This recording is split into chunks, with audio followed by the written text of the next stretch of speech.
You know, there was a period that I remember when we were together where we didn't have a record deal and we were struggling hard and we'd been turned down by record companies, and I was thinking to myself, well, man, you know, like, what the hell am I going to do? You know, I have to work. I have to have some sort of a job, you know? And it was getting harder, and I probably, you know, at this age that I'm at right now, if we were still doing that same stuff that we were doing back then, I couldn't handle it anymore. Right. The playing is one thing. I love playing, but we didn't just perform. We were busting our asses a lot, you know, promoting our shows. We promoted, we managed ourselves, you know, like it was like 3 jobs in one, you know, or more than that, you know, writing, recording, promoting, you know, booking stuff, and we did it all.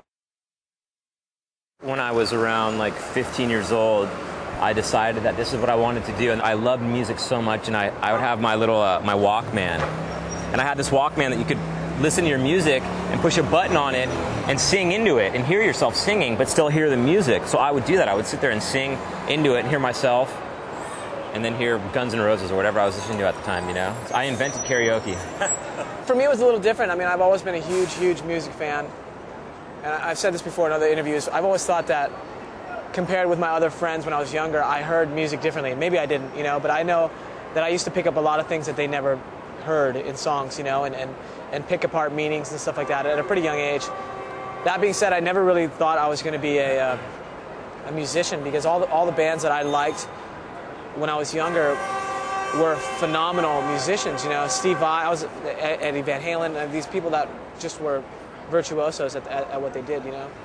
And so I kind of always thought I would just be toiling around on a guitar, you know, at Guitar Center. I like to think that our fans are people who can listen to really heavy stuff and then really mild stuff and then country music or whatever, you know, it doesn't even matter. But I've had that mentality before where you kind of find a band and you take ownership of the band and then they blow up and you kind of feel distant from the band for some reason, you know. And so I can't blame anybody for it, because I felt that way too, but I think it's kind of a strange reaction, you know, because the band hasn't changed, their music is still good, and I'm talking about just bands that I used to like.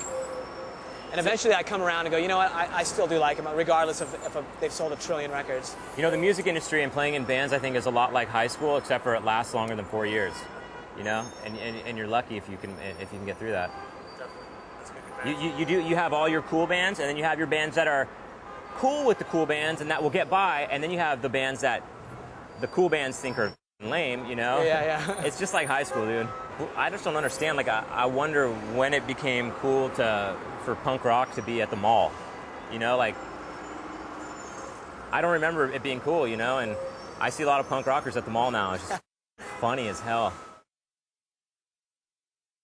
I feel like we did it the old-fashioned way, you know, like we played around LA for 5 years and established a really big following until we were pretty much like the biggest unsigned band in LA, you know, and we got turned down by all the record labels and all that stuff.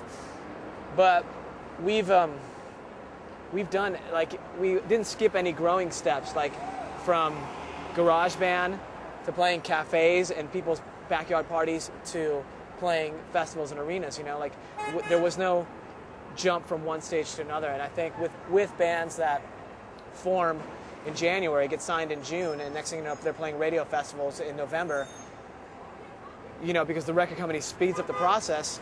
I don't think they're emotionally ready to handle that kind of stuff. Maybe they are, but I feel like a lot of them, they skipped a lot of growth, a lot of understanding of how fortunate they are, how lucky they are, and what kind of work it takes to maintain if you get up there. I think a lot of bands implode that way because they don't know how to handle what comes along with it. They kind of just expect that, well, we got signed, and this is just how it is.